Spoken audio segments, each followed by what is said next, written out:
Hello everyone, welcome to my channel. आज ये video बनाने का एक खास पर्पस है। ये वीडियो का पर्पस नेटवर्क मार्केटिंग के बारे में है, जो आजकल सोशल मीडिया पे काफी वायरल चल रहा है। एक इंसान है जो काफी वायरल चल रहा है सोशल मीडिया पे, जिसके ऊपर काफी सारे न्यूज चैनल, काफी सारे इन्फ्लुएंसर्स ने वीडियो बना दिए। काफी सारे इन्फ्लुएंसर्स उसके बारे में नेगेटिव वीडियो बना रहे हैं, पैरोडी वीडियो, कॉमेडी वीडियोस बना रहे हैं। So as a moral responsibility, क्योंकि मैं भी नेटवर्क मार्केटिंग का एक हिस्सा रह चुका हूं और आज भी नेटवर्क मार्केटिंग को एक्टिवली करता हूं। सो मेरी एक रिस्पॉन्सिबिलिटी है इंडिया के जितने भी लोग हैं उनको कुछ नियम समझाने की, लीगैलिटी समझाने की कि क्या लीगल है कि नहीं है, इनकम आती है कि नहीं आती है, जीएसटी लगता है कि नहीं लगता है, टर्नओवर क्या होता है, प्रॉफिट क्या होता है, क्या प्रोडक्ट कॉस्टली है, क्या ये ट्रोलिंग जो हो रही है वो सही हो रही है कि नहीं, क्यों लोग ट्रोलिंग कर रहे हैं, इसके बारे में। प्लस कुछ और सवाल मैंने लिखा है कि ज्यादातर लीडर सिर्फ मोटिवेशन देते हैं, मनी मोटिवेशन देते हैं, तो क्यों देते हैं? क्यों नेटवर्क मार्केटिंग के सभी लोग सिर्फ कार के पीछे पड़े रहते हैं, बीएमडब्ल्यू, मर्सिडीज, ऑडी, ये कार वो कार, घर के बारे में क्यों बात नहीं करते, उसके बारे में भी बताऊंगा। फिर एक काफी चीज चलती रहती है सोशल मीडिया पे, साइकिल पे आते हैं, ऑटो में आते हैं और बीएमडब्ल्यू के सपने दिखाते हैं। सो इसके बारे में भी मैं आपको आंसर दूंगा। और काफी सारे लोग बोलते हैं लोगों को जोड़ने का बिजनेस है, लोगों को उल्लू बनाने का बिजनेस है, एक दूसरे को टोपी पहनाने का बिजनेस है, एक दूसरे के साथ इज्जत इज्जत खेलने का बिजनेस है। तो ये सारे सवालों के मैं जवाब दूंगा। हो सकता है मेरा वीडियो थोड़ा लंबा हो जाए, बट मैं एक चार्टर्ड अकाउंटेंट हूँ, एक भारत का नागरिक हूँ, जहां पर लीगल चीजें जो चल रही है, कैसे चल रही है, उसके बारे में बताना मेरा फर्ज है, मेरी एक ड्यूटी है। और इसीलिए मैं ये वीडियो बना रहा हूँ। खास करके अगर आप भी एक एजुकेटेड पर्सन हो, आप भी एक जेन्युइनली इसको स्टडी करना चाहते हो, तो ये वीडियो देखना। मैं जानता हूं मेरे वीडियो के ऊपर भी बहुत सारी ट्रोलिंग आ सकती है, बहुत सारे लोग इसके ऊपर भी सवाल उठा सकते हैं, मेरी क्रेडिबिलिटी के ऊपर भी सवाल उठा सकते हैं, मेरी डिग्री के ऊपर भी उठा सकते हैं। इसीलिए आज के वीडियो की शुरुआत जो है वहां से करेंगे, ICAI, the institute of chartered accountant of India की वेबसाइट से, जहां पर मैं मेरा मेंबरशिप नंबर डाल के आपको दिखाऊंगा कि मैं कब से सीए हूं, कब से आईसीआई का मेंबर हूं, आज की तारीख में भी हूं, क्या मैं मेंबरशिप फीस भरता हूं कि नहीं भरता हूं, क्योंकि लोगों के उसके ऊपर भी सवाल आएंगे। सो चलिए चलते हैं और देखते हैं कि क्या मैं सही में सब कुछ कर रहा हूं। सो ये मेरी स्क्रीन है जहां पर मैंने यहाँ पर ये ओपन करके रखा है। सो ये institute of chartered account of India की साइट है, जहां पर आप प्रॉपरली देख पाओगे। सो प्लीज देख लेना। मेरा ये नाम है यहाँ पर, कल्पेश कुमार सुरेश भाई विठलानी। ये मेरा मेंबरशिप नंबर है 164956। ये मेरा मोबाइल नंबर के लास्ट डिजिट मैंने ओपन रखे हैं। मेरा ईमेल आईडी है kalpesh.vitlani@gmail.com। मेरा मेंबरशिप स्टेटस जो है वो अभी एक्टिव है, वेस्ट रीजन में आता है। ठीक है। मेंबरशिप टाइप मैं एसोसिएट हूँ आईसीआई में। देन मेंबरशिप जो है मेरी 1 अप्रैल 2015 से है। सो ऑलमोस्ट मैं 10 ईयर्स से भी ज्यादा हो गया आईसीआई का मेंबर हूँ। ठीक है। सीओपी मैंने पास्ट में रखा है, तो जैसे मैं बताता हूँ कि मैं पास्ट में प्रैक्टिस भी करता था, मैंने प्रैक्टिस की हुई भी है। सो प्रैक्टिस का भी मैंने आपको यहाँ पर बता दिया। और मेंबरशिप फीस जो है मैंने 2030-31 तक एडवांस में भरी हुई है। सो ये भी मेरा काम यहाँ पर सब कुछ सेटअप हो गया है। और बाकी सब ये आईसीआई का पोर्टल है, आप मेरा ये मेंबरशिप नंबर डालकर कहीं पर भी चेक कर सकते हो कि मैं जेन्युइनली सीए हूं या नहीं हूं। तो सबसे पहली बात तो यहाँ पर वो कर लेते हैं, ताकि ज्यादातर लोगों के डाउट जो है वहां पे एटलीस्ट क्लियर हो जाए कि मैं सीए हूं। ठीक है। चलिए अब बात करते हैं डायरेक्ट सेलिंग के बारे में, कि क्या डायरेक्ट सेलिंग लीगल है इंडिया में, फॉरेन कंट्रीज में, जो डेवलप्ड कंट्रीज है। तो हमने ये सारी चीजों के लिए देखो गूगल का इस्तेमाल कर सकते हैं, लेकिन गूगल में बहुत सारी इंफॉर्मेशन आती है। सो हमने यहाँ पर चैट जीपीटी का इस्तेमाल किया है, एआई का इस्तेमाल किया है, ताकि हमें सारी चीजों के आंसर्स जो है वो फटाफट मिले और मैं आपको फटाफट से सारी चीजें बता पाऊं। ठीक है। सो आइए सबसे पहले यहाँ पर चलते हैं। जो चैट जीपीटी को हमने सबसे पहला सवाल पूछा कि please analyse globally and tell me in brief what is direct selling या नेटवर्क मार्केटिंग क्या होता है।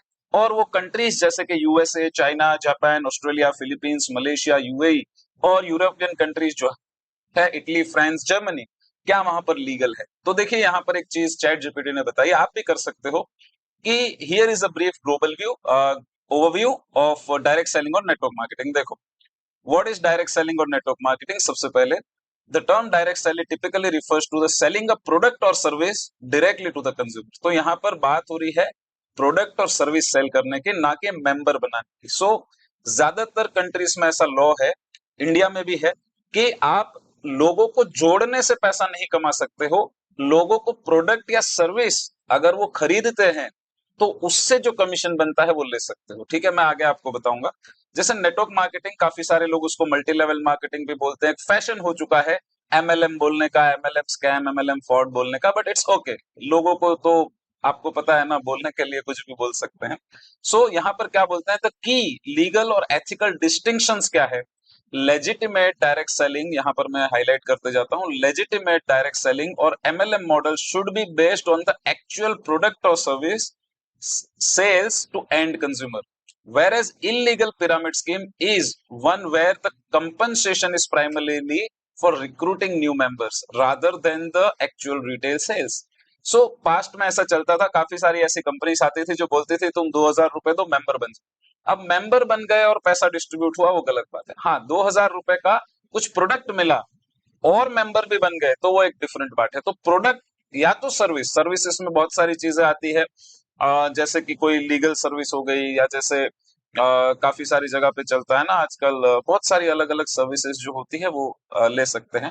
ठीक है, तो ये हो गया। अब आते हैं कंट्री वाइज। देखो USA, direct selling and MLM are legal, there is no specific federal law that entirely bans MLM, so but companies and distributor must comply with the consumer protection law. So USA में अगर legal है और ये protection law की तरफ इसको करना पड़ रहा है, दैट मीन्स कि वहां पर अगर कोई गलत कर देगा तो वहां पे तो जेल हो सकती है।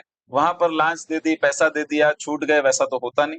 ठीक है, China, direct selling is allowed under the licence but pure MLM so with downline commissions is heavily restricted. जो जैसे मैंने बताया, सिर्फ मेंबर जोड़ने से पैसा मिलना वो यहाँ पर भी बैन है। ठीक है, Japan, MLM is legal but strictly regulated under the act and specified commercial transactions, so there are reputed required disclosures, prescribed practices। तो बहुत सारी चीजें यहाँ पर लगते हैं। कूलिंग ऑफ पीरियड के, अगर आपने कोई प्रोडक्ट डायरेक्ट सेलिंग से खरीदा समझो, और आपको प्रोडक्ट नहीं अच्छा लगा या डायरेक्ट सेलिंग कंपनी ही नहीं अच्छी लगी, प्लान नहीं अच्छा लगा, तो आप प्रोडक्ट को रिटर्न करके 100% मनी बैक ले सकते हो कि नहीं, वो भी इंपॉर्टेंट है। और इंडिया में भी जहां तक मैं जानता हूं, मैंने जितने भी कंपनी को स्टडी किया है, हर कंपनी आपको ऑफर करती है कि आप प्रोडक्ट खरीदो, आपको प्रोडक्ट अच्छा ना लगे, आपको प्लान अच्छा ना लगे, आपको इन्फॉर्मेशन झूठ लगे, तो आप अपना प्रोडक्ट रिटर्न करके 100% मनी बैक गारंटी ले सकते हो। सो ये भी एक ऑप्शन होता है। हालांकि लीडर्स बताते हैं नहीं बताते हैं, कोई पूछता है नहीं पूछता है, वो एक डिफरेंट मैटर।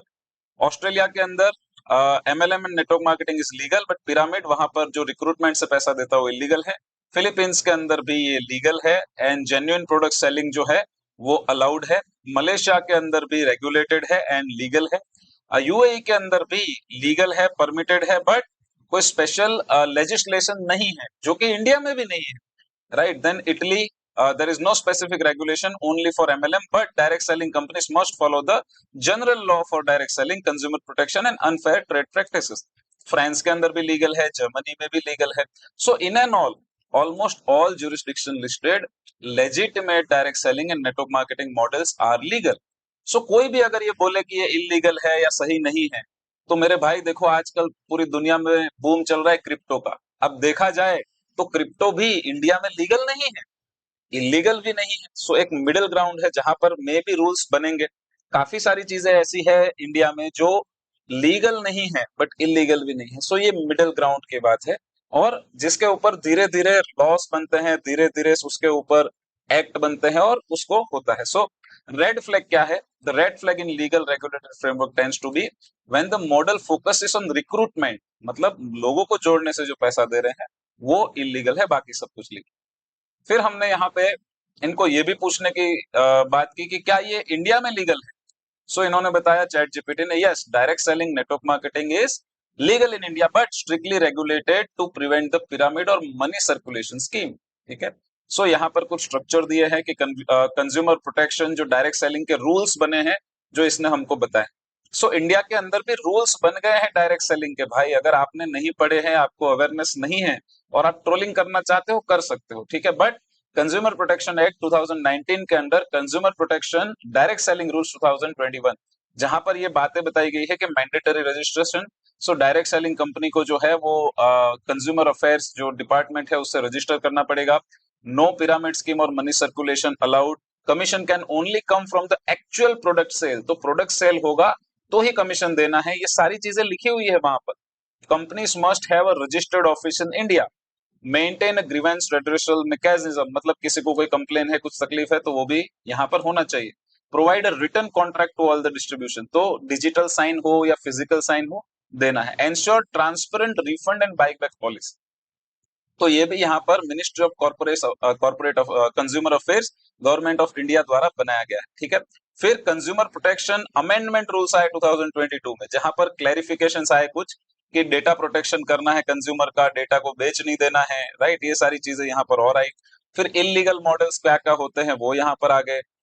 एग्जाम्पल्स के लिए कुछ कंपनीज के नाम यहाँ पर लिखे हैं, जैसे Amway India international, Herbalife, Oriflame, Modicare, Vestige, Tupperware, Mi lifestyle, so ये काफी सारी है। सो यहाँ पर लीगल और इलीगल के बारे में बताया है। So direct selling legal, network marketing legal if complies with 2021 and 2022 को जो रूल्स आए हैं। पिरामिड और रिक्रूटमेंट इलीगल है। रेगुलेटरी अथॉरिटी क्या है, department of consumer affairs government of India. And trade association जो है आईडीएसए है, ठीक है। सो यहाँ पर लिस्ट है, list down all the companies register in IDSA, so यहाँ पर कुछ लिस्ट दिया गया है। अब मैं जो है Enagic India Kangen water private limited से जुड़ा हुआ हूं, तो मैंने वो भी सवाल पूछ लिया कि क्या इनर्जिक इंडिया लीगल है इंडिया में। सो ये एक टैब था, इसके बाजू में दूसरे टैब में आ गए, is Enagic India Kangen water private limited legal in India. So yes, at a basic level Enagic India Kangen water private is legally incorporated company. यहाँ पर कंपनी का इनकॉर्पोरेशन सर्टिफिकेट है, 2015 से यहाँ पे इंडिया में है, कर्नाटका में। उनका जीएसटी सर्टिफिकेशन भी है। हालांकि आज टॉपिक हमारा इनर्जिक नहीं है, टॉपिक ओवरऑल डायरेक्ट सेलिंग और ट्रोलिंग के बारे में है कि लोग क्यों इतना गलत समझते हैं, क्या गलतियां हो रही है, क्या मिस्टेक हो रही है, उसके बारे में है, ठीक है। सो ये सारी चीजें आ गई।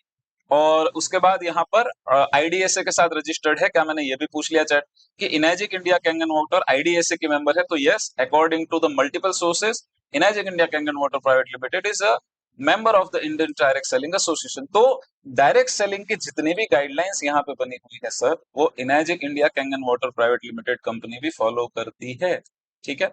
सो ये हो गया यहाँ पर इसके बारे में, ठीक है। अब बात करते हैं प्रोडक्ट के बारे में। सो दो चीज और बात करते हैं।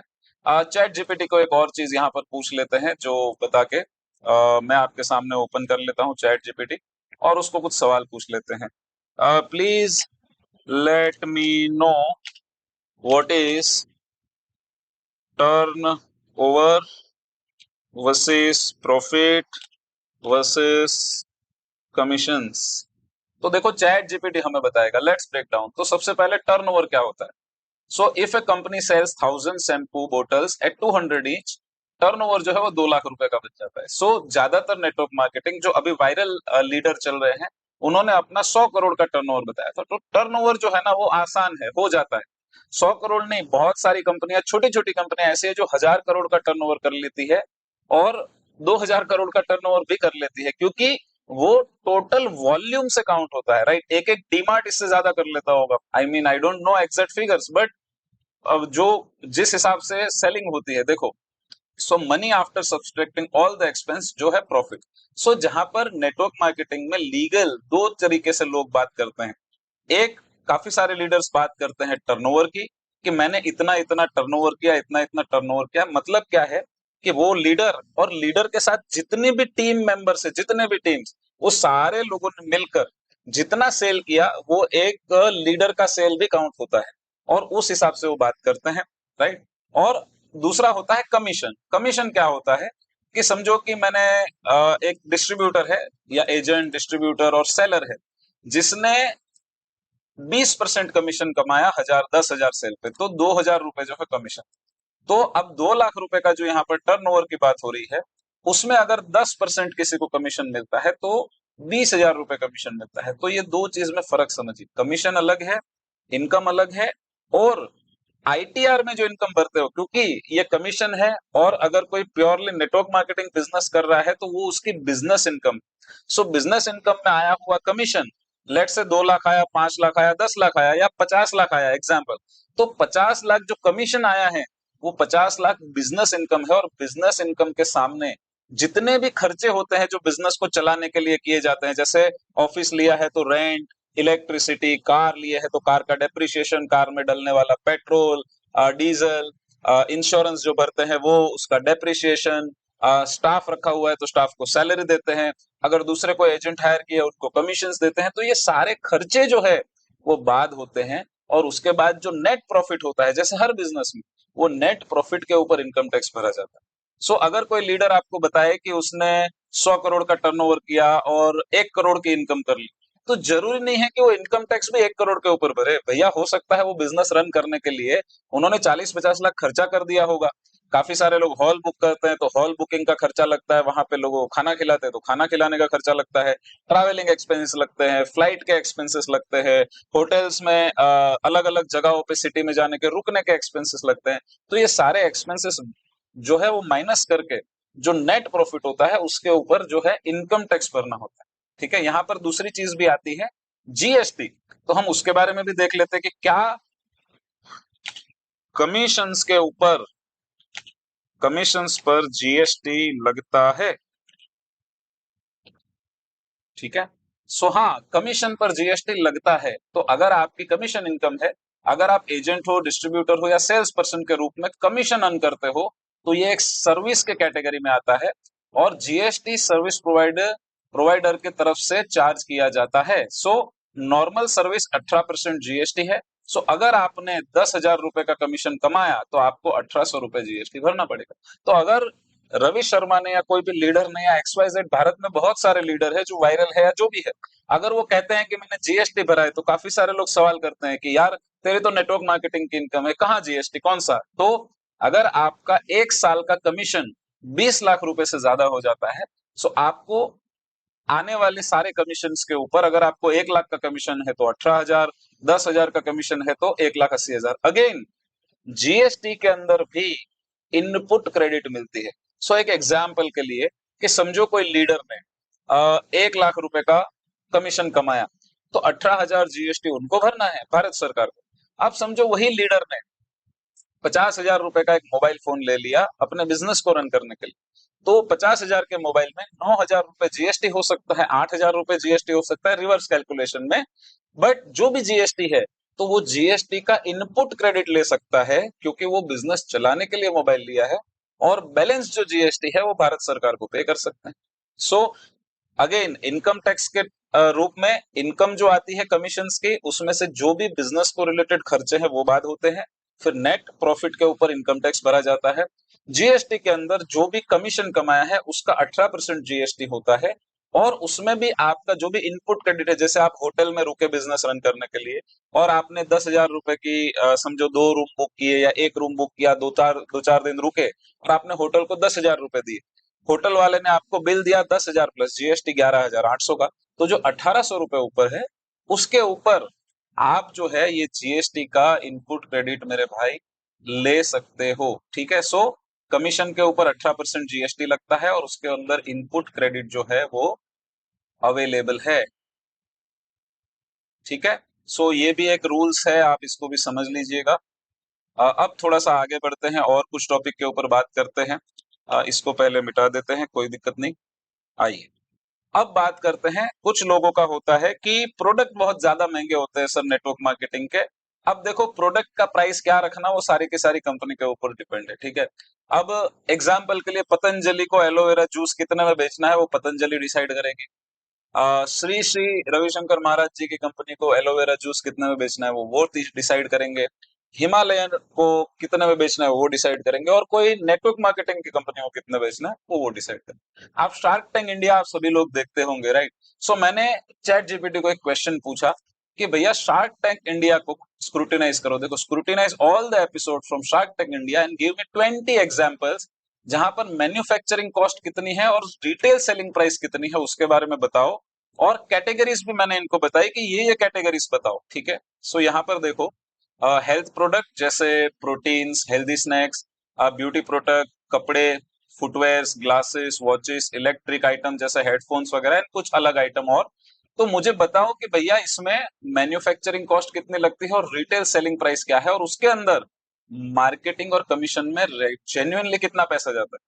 अब मुझे पता है कि आप खुद मार्केट में जाओगे तो कोई ना कोई प्रोटीन ले आओगे, कोई ना कोई खाना ले आओगे, कोई ना कोई ब्यूटी प्रोडक्ट लोगे, कपड़े ले लोगे, फुटवेयर ले लोगे, ग्लासेस ले लोगे, बट जो आप चीज खरीद रहे हो ऑलरेडी, उसके ऊपर भी कोई ना कोई तो पैसा कमा रहा है। तो आइए देखते हैं कौन कितना पैसा कमा रहा है और जेन्युइनली उसमें क्या क्या खर्चे आते हैं। तो थोड़ा सा हम ऊपर चलते हैं। पहले तो इन्होंने इस तरीके से दिया था चैट जीपीटी ने, तो ये ऐसा तो थोड़ा सा टफ हो रहा था, तो मैंने आसान करने के लिए उसको एक और चीज पूछ ली कि भैया ये सब ठीक है, मुझे टेबुलर फॉर्म में दे दो यार, मैं कंसाइज है ना, इतना सब पढ़ते बैठूंगा तो टाइम लगेगा। तो इन्होंने देखो दिया कि हाँ, अब इन्होंने कुछ नाम सजेस्ट किए, जैसे गेट अवे आइसक्रीम एक आती है, हेल्दी स्नैक। देखो यहाँ पर मैं कोई भी कंपनी के फिगर्स वगैरह मैं पब्लिक नहीं कर रहा हूँ, जो पब्लिकली चैट जीपीटी पे डेटा अवेलेबल है वो शेयर कर रहा हूँ, ठीक है। सो यहाँ पर आप देखो कि गेट अवे आइसक्रीम जो बनती है, मैन्युफैक्चरिंग 60 रुपए में होती है, approx marketing and commission 70 rupees है। तो मैन्युफैक्चरिंग से ज्यादा जितने में बनता है उससे ज्यादा उसको बेचने का खर्चा है भाई, मार्केटिंग एंड कमीशन, और 160 रुपए में बिकता है। चलो कोई बात नहीं, छोड़ दो उसको। अब बियॉन्ड स्नैक्स बनाना चिप्स है, 25 रुपए में बनती है, 35 रुपए का खर्चा है, 80 रुपए में बिकती है। प्रोटीन बार जो है वो 50 रुपए में बनता है, 60 रुपए उसका मार्केटिंग एंड कमीशन है, और 150 में सेल होता है। फेस वॉश जो है वो 45 रुपए में बनता है सर, 90 रुपए कमीशन एंड मार्केटिंग कॉस्ट है। ठीक है, ये शार्क टैंक में आए हुए एपिसोड में से दी हुई लिस्ट है सर, 200 रुपए में बिक रहा है। मतलब आप एक चीज देखो कि 45 में बनता है, 200 में बिकता है। अब ये तो सर नेटवर्क मार्केटिंग में नहीं है ना, तो ये सारा पैसा किसको दे रहे हैं ये 90 रुपीज? कहीं ना कहीं तो दे रहे हैं। अब आपको क्या लगता है कि नेटवर्क मार्केटिंग में आपने 200 रुपए की कोई चीज खरीदी, नेटवर्क मार्केटिंग वाले 50% कमीशन बांटते हैं, तो नेटवर्क मार्केटिंग 100 रुपए का कमीशन बांट देते हैं। तो सर यहाँ पे इसने भी तो 90 रुपए बांट दिया किसी ना किसी को, आपने तो दिया 200 रुपए, चलो कोई बात नहीं। ये देखो India Indus skin care serum 200 में बना, 300 का मार्केटिंग, 800 रुपए में बिका, ठीक है, रिटेल। और भी बीच में कुछ होगा जो रिटेल स्टोर वालों को मार्जिन देते होंगे, इन्फ्लुएंसर मार्केटिंग करवाते होंगे, बट एनीवे आप खाली यहाँ पर प्राइजेस देखो, ठीक है। यहाँ पर आ जाते हैं थोड़ा और ऊपर, देख लो सारी प्राइजेस दी है, आप खुद भी पूछ लेना है सवाल। ये स्निच के टी शर्ट है, 200 रुपए में बनता है, 400 रुपए मार्केटिंग का खर्चा है, 800 रुपए में बेचते हैं। तो ये 200 प्लस 400 तो फिर भी 600 ही होता है, ये फिर भी 800 रुपए में बेच रहे, 200 रुपए और भी कहीं ना कहीं इसके जा रहे। ठीक है, तो हमने क्या किया, इसको छोड़ो सब, हमने इसको एक और सवाल पूछ लिया चैट जीपीटी को कि भैया मार्कअप कितना है वो बता दो, कि बनता कितने में है और उससे कितने मार्कअप में। तो यहाँ पर जो है क्लियर पिक्चर आ गया हमारे पास कि बनता 60 रुपए में है, बिकता 160 में है, 2.7x। ठीक है, ये चिप्स है, 25 रुपए में बनती है, 80 में बिकती है, 3.2x। आप देखो हर चीज 3x चल रही है, 4x राइट। फेस वॉश 45 में बनता, 200 में बिकता, 4.4x। इंडियन स्किन केयर जो भी है, 200 में बनता, 800 में बिकता, 4x। T shirt 4x। Designer lehenga यहाँ पर आप देखेंगे 3x। ठीक है, चलो कोई बात नहीं, थोड़ा और ऊपर चलते हैं। तो आप यहाँ पर देख सकते हो कि सारी की सारी आइटम्स, रनिंग शूज 1000 रुपए में बनते हैं, 3000 रुपए में बिकते हैं, 3x। कुछ कुछ ब्रांड के 5000 में भी बिक जाते हैं। ठीक है, फिर कैजुअल सैंडल्स 180 रुपए में बनते हैं, 699 में बिकते हैं, 3.9x। फैशन सनग्लासेस 250 रुपए में बनते हैं, 1000 रुपए में बिकते हैं, 4x। वॉच 450 रुपए में बनती है, 2000 रुपए में बिकती है, 4.4x। ठीक है, तो आप यहाँ पर देखोगे एक चीज आपको समझ में आएगी कि सारी की सारी चीजें जो है अप्रोक्सीमेटली, यहाँ पर इन्होंने लिस्ट दे दी है, अप्रोक्सीमेटली 3x से 4x मार्जिन पर सेल हो रही। So, अब मुझे बताओ कि नेटवर्क मार्केटिंग में भी यही कॉन्सेप्ट चल रहा है कि जो चीज आप खरीद रहे हो, 50 रुपए की चीज आपको 200 रुपए में बेच रहे हैं, उसमें से 100 रुपए कमीशन बांट रहे हैं। तो गलत क्या है, आपको एक मौका तो दे रहे हैं। अब आप बाकी की सारी चीजों की फ्रेंचाइजी लेने जाओ, जैसे शार्क टैंक इंडिया में काफी सारी चीजों की फ्रेंचाइजी मिलती है। मैं आपको एक एग्जांपल देता हूँ, लेंस कार्ट। लेंस कार्ट की फ्रेंचाइजी की कॉस्ट क्या है, यहाँ पर हम गूगल करते हैं। ठीक है, सो यहाँ पर गूगल नहीं, चैट जीपीटी करते हैं। ठीक है, give me few examples where we can get franchise and do business from Shark business and investment for the franchise। ठीक है, चलिए आते हैं, देखो हम सवाल पूछ रहे हैं इनको कि भैया भारत देश में हमें फ्रेंचाइजी लेनी है, फ्रेंचाइजी, तो फ्रेंचाइजी में कितना खर्चा होता है वो हमें जरा बता दो भैया। देखो आओ देख लो। फूड एंड बेवरेजेस में अगर डोमिनोज की फ्रेंचाइजी लेनी है तो 50 से 90 लाख रुपए लगेंगे। मैकडोनाल्ड की फ्रेंचाइजी लेनी है तो 6 से 12 करोड़ रुपए लगेंगे। सीसीडी की फ्रेंचाइजी लेनी है तो 30 से 50 लाख रुपए लगेंगे। सबवे की फ्रेंचाइजी लेनी है 40 से 60 लाख रुपए लगेंगे। चाय पॉइंट, सर चाय पॉइंट ने फ्रेंचाइजी 20 से 40 लाख रुपए। अब यहाँ पर भी आपको एक अपॉर्चुनिटी है। नेटवर्क मार्केटिंग बोलो या डायरेक्ट सेलिंग बोलो, उसमें भी एक अपॉर्चुनिटी है और यहाँ पर भी अपॉर्चुनिटी है, बट क्या ये अपॉर्चुनिटी आप ले पाओगे इतना सारा इन्वेस्टमेंट? आओ और भी देखते हैं, और भी देख लेते हैं। देख लो चाय के लिए 20 से 40 लाख। अब देखो रिलायंस फ्रेश की आपको फ्रेंचाइजी लेनी है तो आपको 30 से 50 लाख रुपए। 24/7 की 25 से 35 लाख। बिग बाजार की फ्रेंचाइजी ले लो 5 से 10 करोड़।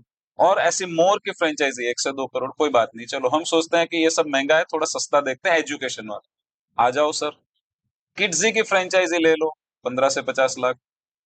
FIIT जो जेई वाला है वो ले लो 50 लाख से 1 करोड़। कुमोन का ले लो, ठीक है छोड़ दो। उसके बाद आ जाते हैं ऊपर और देख लो franchise health and fitness. Gold gym open कर लो सर आप, 1 से 2 करोड़ रुपए। VLCC कर लो आप, और यहाँ पर आपको मिलेगा 25 से 50 लाख रुपए में, ठीक है। और भी देख लो, सलून की देख लो सर, जावेद हबीब का सलून ले लो आप, आपको यहाँ पे मिल जाएगा 15 से 30 लाख। नेचुरल्स का ले लो 10 से 25 लाख। VLCC ले लो 25 से 50 लाख, ठीक है। आपके पास और पैसा है तो ऑटोमोबाइल्स की ले लो, महिंद्रा की 50 से 80 लाख, मारुति सुजुकी 2 से 5 crore. Right, miscellaneous and low investment वाली आपको चाहिए तो यहाँ पर है ब्लू डार्ट या DTDC 5 से 15 लाख। वाव मोमोक्स की 25 से 35 लाख। मिस्टर के केक जोन 10 से। तो आप एक चीज समझो, ये तो बेसिकली स्मॉल लिस्ट है। Some low investment franchise take longer to break even. जितना इन्वेस्टमेंट कर रहे हो ना, उतना पैसा कमाने में 2 से 3 साल निकल जाते हैं सर, 2 से 3 साल। अब ठेका कॉफी है, फिर एक फूड वाला आया था सूरत से, पीयूष बंसल की खुद की फ्रेंचाइजी लेंस कार्ड, 20 लाख रुपए लगते हैं सर। और उसके बाद रेंट, स्टाफ की सैलरी, ट्रेनिंग का खर्चा, ये वो सब अलग। तो आप एक बात को समझो सर कि नेटवर्क मार्केटिंग में आप सिर्फ प्रोडक्ट खरीदते हो वन टाइम, और रिपीट में भी आप रिपीट में 1000 से लेके 2000 रुपीज के प्रोडक्ट खरीदते हो। कोई कोई जगह पे 5000 के खरीदते हैं, कोई कोई जगह पे 20,000 के प्रोडक्ट खरीदते हैं, कोई कोई जगह पे 2 लाख के भी हो सकते हैं। बट मैं एक बात आपको बताता हूँ सर, यहाँ पे आपको कुछ ऐसा दिखा, ये भी तो ट्रेडिशनल मार्केट में। और एक बात बताऊं, ये सारा पैसा जो है ना, आपको प्रॉफिट में से देना है। तो सबसे पहले तो आपको वापस सेल्स करना पड़ेगा, सेल्स में से कॉस्ट माइनस होगी, उसके बाद एक ग्रॉस प्रॉफिट आएगा, उसमें से फिर और एडमिन कॉस्ट वगैरह माइनस होगी, ओवरहेड, रेंट वेंट, ये वो सब, और उसके बाद एक नेट प्रॉफिट आएगा। तो यहाँ पर अगर आप 1 करोड़ का भी सेल कर लोगे ना, तो ज्यादा से ज्यादा 10 से 15 लाख रुपए का आपका प्रॉफिट हो सकता है। और वो प्रॉफिट में से आपको ये वाला इन्वेस्टमेंट निकालना है। अब 15-15 लाख करके 10 साल भी प्रॉफिट कर लोगे ना, तो ये मुश्किल से पैसा निकलेगा। कम से कम 3 से 5 साल लग जाते हैं फ्रेंचाइज बिजनेस में आपको ब्रेक इवन आने में। जो आपने पैसा डाला वो लेने में, आपकी खुद की सैलरी, पगार, ये तो छोड़ दो। सो नेटवर्क मार्केटिंग में एक फ्री में अपॉर्चुनिटी मिल रही है। हो सकता है प्रोडक्ट थोड़ा कॉस्टली हो सकता है कि बाहर आपको जो साबुन 200 रुपए में मिल रहा है, नेटवर्क मार्केटिंग में 250 रुपए का मिल जाए, 300 का मिल, लेकिन सर अपॉर्चुनिटी फ्री मिल रही है। सो प्रोडक्ट का प्राइस अगेन कंपनी डिसाइड करती है, कोई और डिसाइड नहीं करता है। तो यहाँ पर हमने कंपैरिजन करने के लिए पूछ लिया कि भाई कंपेयर कर लो जो डायरेक्ट सेलिंग के प्रोडक्ट है और मार्केट में मिल रहे हैं। तो इन्होंने कंपैरिजन करके भी दिखाया, आप खुद भी कर लेना। फिर हमने इनको बोला कि क्या प्रीमियम कैटेगरीज की भी कुछ चीजें हैं जो नेटवर्क मार्केटिंग में और बाहर की दुनिया में सब जगह पे चलती है, तो इन्होंने उसके बारे में भी लिस्ट बताया। सो ये भी हो गया, ठीक है। अब यहाँ पे कुछ ब्रांड्स है, उनके प्राइजेस, उनके ये सब चीजें हो गई। सो आई थिंक आपको एटलीस्ट एक कॉन्सेप्ट समझ में आ गया कि नेटवर्क मार्केटिंग क्या है, किस तरीके से चलता है, किस तरीके से हम सारी चीजें इसके अंदर होती है, ठीक है। और अब बात करते हैं थोड़े से कुछ अलग चीजों की। सो अब बात जो है करते हैं कि नेटवर्क मार्केटिंग के बारे में तो समझाया मैंने बहुत सारी चीजों। अब कुछ लोग जो है ना, यहाँ पर बहुत सारी ट्रोलिंग करते हैं कि ना इनको सैलरी आती है ना शर्म आती है, आपस में इज्जत इज्जत खेलते हैं, सिर्फ गाड़ियों की बातें क्यों करते हैं, साइकिल पे आते हैं और बड़े BMW के सपने दिखा जाते हैं। तो सर देखो, कुछ बातें इसके बारे में आपको बता देता हूँ ताकि आपको क्लैरिटी मिल जाएगी। तो सबसे पहले, लीडर्स झूठ बोलते हैं। देखो, मैं इस बात से आपको एग्री करता हूँ कि कोई-कोई कंपनी के कुछ-कुछ लीडर्स जो है, वो हो सकता है आपसे झूठ बोले या कुछ झूठ बात करे, ठीक है? वीडियो में ही रहता हूँ ताकि अच्छा लगे। सो देखो, हर इंडस्ट्री दुनिया में होती है ना, हर इंडस्ट्री आप बहुत सारी मूवीज़ देखते होंगे, मैं भी देखता हूँ। हर इंडस्ट्री में, हर डिपार्टमेंट में कुछ ऐसे लोग होते हैं, या तो वो ओवर एक्टिंग करते हैं या वो ओवर बोल देते हैं। जैसे आप काफ़ी सारे पॉलिटिशियन को जानते होंगे, जो हर इलेक्शन से पहले बड़े-बड़े वादे करते हैं कि रोड यूएसए जैसे हो जाएँगे, पेट्रोल के दाम आधे हो जाएँगे, गरीबों को नौकरियाँ मिलेगी, क्या हो जाता है।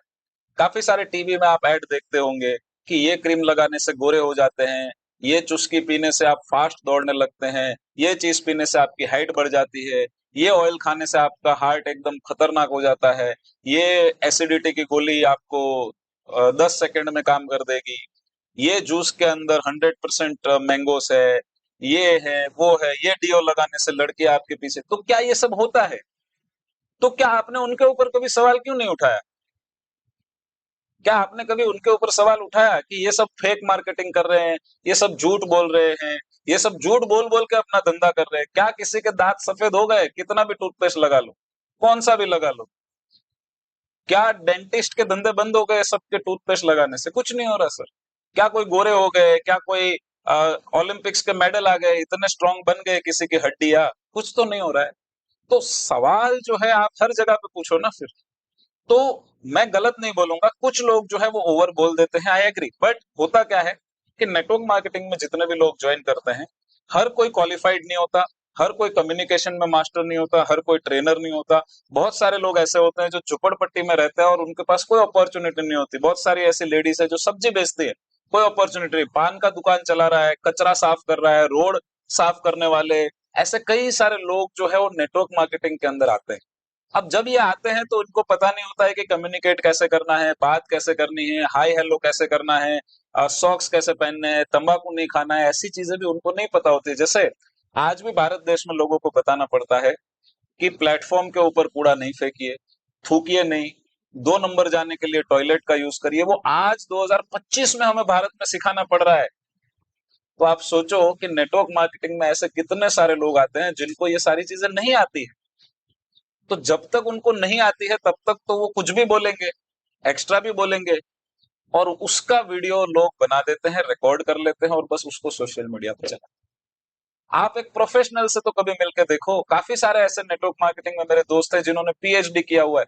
काफी सारे मेरे दोस्त हैं जो चार्टर्ड अकाउंटेंट है, जिनको 15-15, 20-20 साल का कॉर्पोरेट एक्सपीरियंस है, और वो आपसे बातें करेंगे, मैं आपसे बातें करूंगा। या काफी सारे जो जेन्युइन लीडर जिनको 2 से 5 साल हो गए हैं, जो एक लेवल पे आ चुके हैं, वो आपसे कभी ऐसी बात नहीं करेंगे। वो आपसे कभी ऐसी बात नहीं करेंगे ओवरनाइट सक्सेस की, रातों रात पैसा बन जाएगा, रातों रात गाड़ी आ जाएगी। नहीं, वो हमेशा आपको एक अपनी स्टोरी बताएंगे कि देख भाई, मैं भी एक जगह पे था, मैं भी ये लेवल पे था, मैं भी नेटवर्क मार्केटिंग कंपनी में आया, XYZ मैंने बिजनेस शुरू किया, मैंने ये ऐसा ऐसा ऐसा ऐसा किया, दिन रात मेहनत की, भागा, काम किया, सब कुछ किया, और आज मैं एक सक्सेस। जो हर एक बिजनेस में करते हैं, राइट? आज जितने भी बिजनेसमैन आप शार्क टैंक में देखते हो या इधर उधर देखते हो, क्या वो अपने शगर की स्टोरी नहीं बताते? बताओ, कमेंट करके बताओ कि जितने भी लोग आज आप अच्छे अच्छे एंटरप्रेन्योर्स आप देख रहे हो, जैसे पेटीएम के फाउंडर हो गए, अमन गुप्ता हो गए, पीयूष जी हो गए, नमिता जी हो गए, या फिर जो भी और आते हैं, क्या वो अपनी स्ट्रगल वाली स्टोरी नहीं बताते कि हम ऐसा था, हमने यहाँ से शुरू किया था, कुछ पैसे नहीं थे, जॉब छोड़ दी थी, ये करना था। तो वो भी बताते हैं सर। सो इसको थोड़ा सा आप समझिए। दूसरा, काफी सारे लोग बोलते हैं साइकिल पे आके बीएमडब्ल्यू के सपने दिखा दे। देखो, एक बात आपको बताता हूँ, फिर से थोड़ा सा स्क्रीन के ऊपर ले जाता हूँ ताकि आपको बता सकूं। चैट जीपीटी से हम पूछते हैं कि क्या सर सपने देखना गलत है? साइकिल पे चलने वाला बीएमडब्ल्यू का सपना देख सकता है क्या? कुछ ऐसी मूवीज बताइए जहां पर सपना देखा जाए और लोगों को बताया जाए। तो देखो, यहाँ पे बताते हैं कि सपने देखना बिल्कुल गलत नहीं है। सपने देखना एक नेचुरल हेल्दी चीज है, ताकि तभी तो आप आगे बढ़ पाओगे, राइट? ये हमें इंस्पायर करता है, ये हमें मोटिवेट करता है, कभी कभी नए आइडियाज एंड गोल भी देता है। सो साइकिल चलाने वाला बीएमडब्ल्यू का सपना बिल्कुल देख सकता है, बट जब तक बीएमडब्ल्यू नहीं आती तब तक तो साइकिल पे चलना ही पड़ेगा। कुछ मूवीज के नाम इनको पूछे, फिर बोला यार ये फॉरेन वाले छोड़ो, हिंदी वाले बताओ। तो देखो, 3 इडियट्स के बारे में बताया है कि वहां पर भी कॉलेज के स्टूडेंट जो है पैशन फॉलो करना, सपने देखते हैं। छिछोरे में है, तारे जमीन पर है, दंगल है, सीक्रेट सुपरस्टार, भाग मिल्खा भाग, स्वदेश, मैरी कॉम, काइपोचे। अभी एक लेटेस्ट मूवी आई थी जो आप सभी लोगों ने शायद देखी होगी, जिसका नाम था छावा, राइट। और उसमें भी एक बहुत ही अच्छा डायलॉग था, मन के जीते जीत है, मन के हारे हार, हार गए जो बिन लड़े, उन पर है धिक्कार, उन पर है धिक्कार जो देखे ना सपना, सपनों का अधिकार है, असल अधिकार अपना। जितने भी फ्रीडम फाइटर्स है, उन्होंने सपना देखा था आजाद भारत का, उन्होंने सपना देखा था कुछ कर दिखाने का, तब जाके वो फाइट कर पाए। उनको पता था आजादी से उनको कुछ नहीं मिलने वाला है। उनको जो 1930-40 में जो आजादी की लड़ाई लड़ रहे थे, तो आपको क्या लग रहा है उनको फायदा होने वाला था क्या उससे? नहीं, लेकिन फिर भी वो लड़े। क्यों?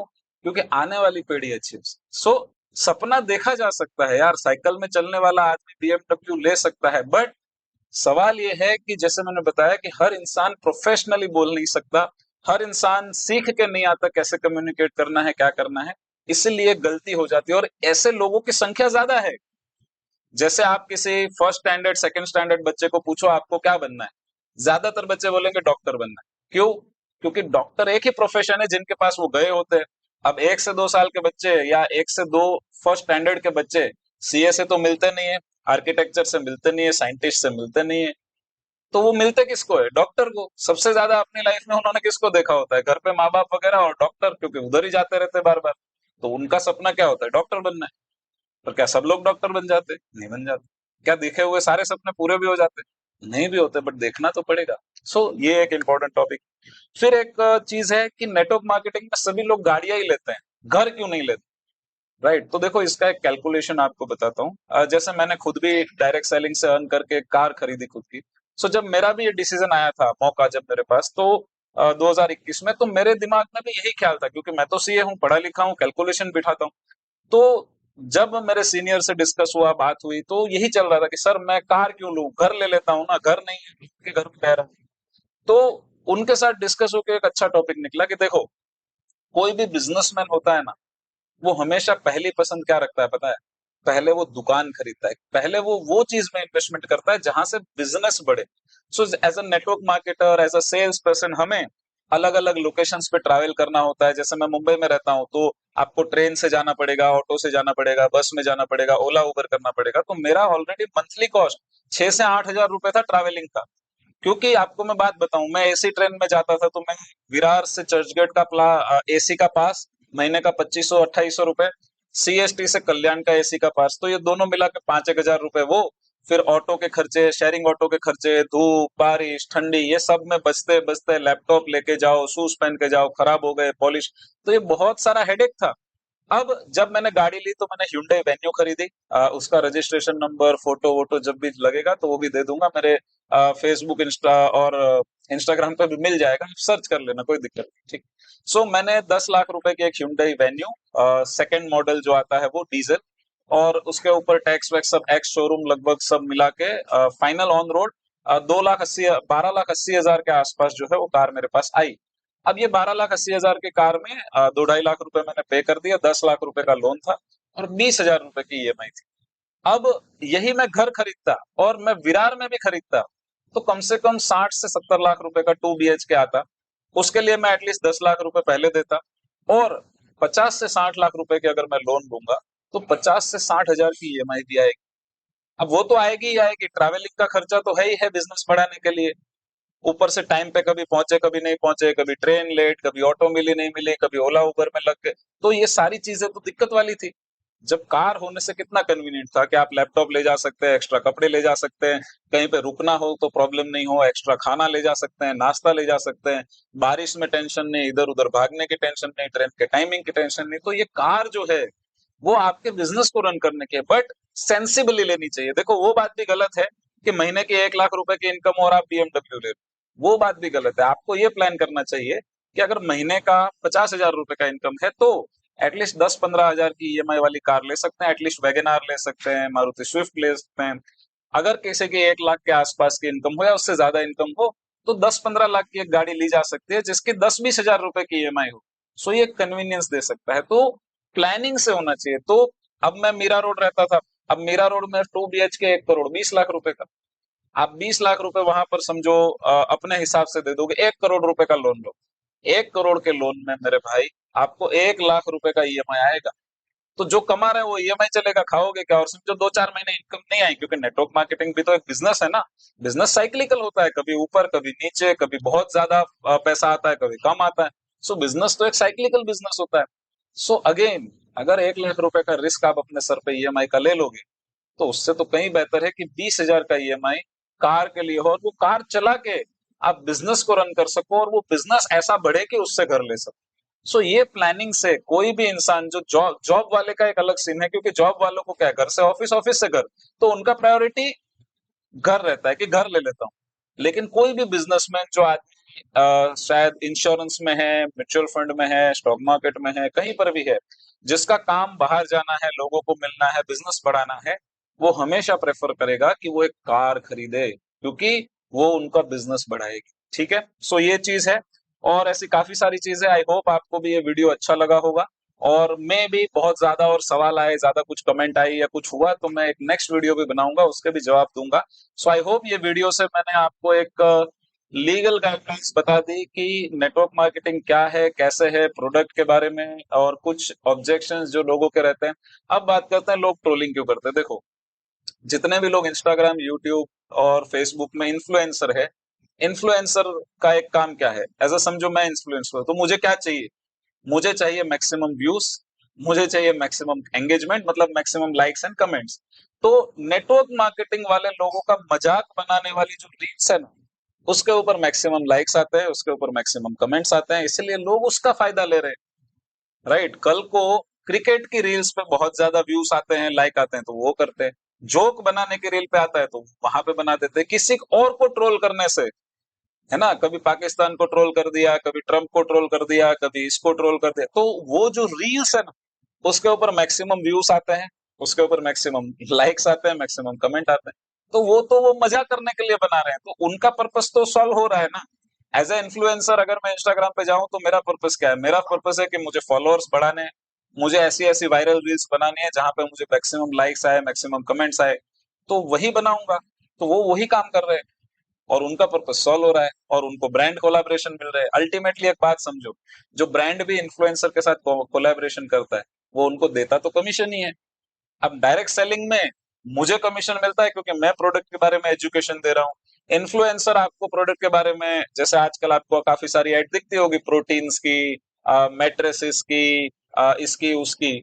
सो वो सारे इन्फ्लुएंसर को पैसा देते हैं, और वो जाके उसके बारे में बात करते हैं, और उन्होंने फैन फॉलोइंग ऐसी वैसी रील डाल के बढ़ाई हुई है। तो आप एक बात को समझो कि वो तो अपना बिजनेस बढ़ा रहे हैं, पर वो ट्रोलिंग में कमेंट्स करके, गलत कमेंट्स करके, नेगेटिविटी अपने माइंड में लाके आप अपना तो बिजनेस खराब कर रहे हो। सो आई होप मैं आपको समझा पाया होऊंगा। कुछ भी और सवाल है, कुछ भी आप पूछना चाहते हैं, तो मेरे वीडियो में आप कमेंट कर सकते हैं। और एज एन इन्फ्लुएंसर मैं चाहता हूं कि आप भी अपने उन दोस्तों के साथ जो नेटवर्क मार्केटिंग में सीरियस है, नेटवर्क मार्केटिंग में सीरियसली काम करते हैं, उनको ये वीडियो जरूर भेजिए, और मेरे इस वीडियो को एक लाइक भी करिए, ताकि जो है इसको भी ज्यादा से ज्यादा रीच मिले। Thank you very much. C A Kalpesh Vithlani here. Take care of yourself. Bye bye.